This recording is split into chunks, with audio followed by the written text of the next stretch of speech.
Di saat negara-negara di dunia mengalami lonjakan inflasi, kenapa ekonomi Indonesia pulih begitu pesat?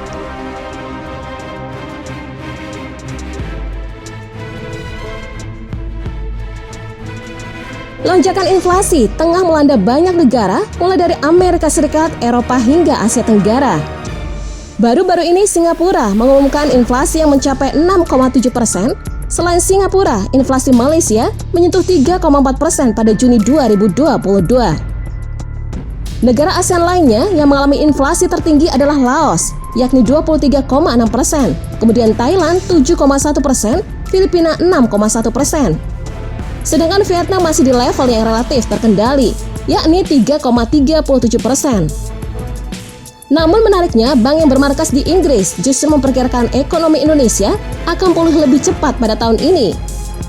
Bahkan proyeksi pertumbuhan ekonomi Republik Indonesia naik dari 4,8% menjadi 5,1% pada 2022. Permintaan yang melambung setelah pandemi dan terisolasinya daya beli konsumen Indonesia terhadap guncangan harga energi di tingkat global diperkirakan menopang pertumbuhan pada paruh kedua tahun ini. Ujar ekonom senior standar Carterit Bank Indonesia, Aldian Taloputra, dilansir Antara, Senin 25 Juli.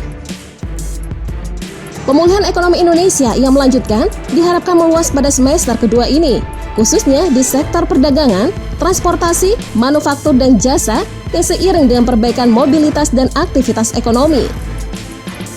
Harga komoditas sambung dia kemungkinan akan tetap tinggi pada paruh kedua ini yang tidak hanya berdampak positif pada perekonomian Indonesia, khususnya industri pertambangan dan pengolahan komoditas, tetapi juga memberi ruang kebijakan untuk mendukung pertumbuhan.